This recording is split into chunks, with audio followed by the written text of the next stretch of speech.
আজ আমি কথা বলবো টক্সিক পজিটিভিটি প্রসঙ্গে। ব্যাপারটা কি না, এই টক্সিক পজিটিভিটির মানে হলো ভিতরে প্রচণ্ড কষ্ট থাকলেও বাইরে সবসময় জোর করে হাসি দেখানো, যাতে অন্যরা মনে করেন যে আপনি সবসময় হাসি খুশি থাকেন, কিন্তু এতে আসল কষ্ট চাপা পড়ে যায়। আর কি হয়, মানসিক স্বাস্থ্যের অনেকটা ক্ষতি হয়। আজ আমি আলোচনা করব কিভাবে টক্সিক পজিটিভিটি থেকে বেরিয়ে আসবেন। কি করবেন? প্রথমে নিজের অনুভূতিকে স্বীকার করুন। সবসময় খুশি থাকার ভান না করে মনের সত্যি আবেগকে মেনে নিন। কিভাবে করবেন? যদি খুব মন খারাপ লাগে নিজেকে বলুন, আজ আমি ভালো নেই। কাঁদতে ইচ্ছে করলে কেঁদে ফেলুন, এতে মন হালকা হয়। ডায়েরিতে লিখে ফেলুন নিজের কষ্ট, যেন বোঝা ভেতরে জমে না থাকে। আর কি করবেন? বিশ্বাসযোগ্য কাউকে শেয়ার করবেন। কষ্ট গোপন না করে প্রিয়জনের সঙ্গে ভাগ করে নিন। কিভাবে? বন্ধুর সঙ্গে চায়ের আড্ডায় নিজের দুঃখ খুলে বলতে পারেন। পরিবারের কারোর কাছে মনের কথা শেয়ার করতে পারেন। কিন্তু এই দুঃখ যদি খুব ভারী মনে হয় তাহলে অবশ্যই কাউন্সিলর বা থেরাপিস্টের সঙ্গে কথা বলুন। আর কি করবেন? না বলতে শিখুন। সব সময় হাসি মুখে সবার প্রত্যাশা আপনি পূরণ করতে যাবেন না। কিভাবে এটা প্র্যাকটিস করবেন? কোনো বন্ধু যদি বারবার আপনাকে আড্ডায় ডাকেও আর আপনার যদি ইচ্ছে না থাকে, ভদ্রভাবে সোজাসুজি তাকে না বলুন। অফিসে যদি কেউ সবসময় বাড়তি কাজ আপনার উপরে চাপিয়ে দেয়, সোজাসুজি চোখে চোখ রেখে তাকে বলুন, আজ আর সম্ভব নয়।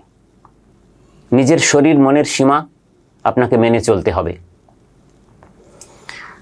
এই যে টক্সিক পজিটিভিটি, এখান থেকে বেরোনোর জন্য আর কি করবেন?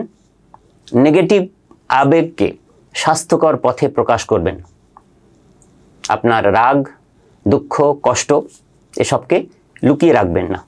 কি করবেন? সৃজনশীলভাবে প্রকাশ করবেন। কিভাবে? গান শুনে, কবিতা লিখে, এসব করে মন খারাপ কাটাবেন। ছবি আঁকবেন, কবিতা লিখবেন, শরীর চর্চা করবেন, হাঁটাহাঁটি, দৌড়দৌড়ি, এগুলো করলে রাগ কমে, মানসিক চাপও কমে। শেষে বলবো আর একটা কাজের কথা, বাস্তবতার সঙ্গে শান্তিতে থাকতে শিখতে হবে। আমরা জানি জীবনে সবসময় খুশি থাকা সম্ভব নয়। এই সত্যিটাকে আপনি মেনে নিন। কেমন করে? পরীক্ষায় ধরুন খারাপ করে ফেলেছেন, আপনি নিজেকে বলুন, বোঝান, হ্যাঁ এই পরীক্ষার রেজাল্ট আমাকে কষ্ট দিয়েছে, কিন্তু আমি এর পরের বার এর থেকে অনেক বেশি ভালো করব। চাকরিতে ব্যর্থ হয়েছেন, আপনি ভাবুন, এটাই আমার পুরো পরিচয় নয়, আমি আবারও চেষ্টা করে এর থেকে ভালো একটা চাকরি আমি অর্জন করব। সম্পর্ক ভাঙলে নিজেকে আপনি বলুন, এটা জীবনের অংশ, আমি শিখলাম এটার থেকে, আবার নতুন উদ্যোগে জীবনের পথে সার্থকভাবে এগিয়ে যাব। বন্ধুরা, মনে রাখবেন, সব সময় হাসি খুশি থাকার ভান করা আমাদের মানসিক স্বাস্থ্যের জন্য ক্ষতিকর। সত্যিকারের সুখ আসে নিজের অনুভূতিকে স্বীকার করে, শেয়ার করে, আর বাস্তবকে মেনে নিয়ে। কারণ মানুষ রোবট নয়। আমাদের দুঃখ, আমাদের কষ্ট, আমাদের ব্যথা সবও স্বাভাবিক। হাসি তখনই সুন্দর হয় যখন সেটা সত্যি ভেতর থেকে বেরিয়ে আসে। ধন্যবাদ।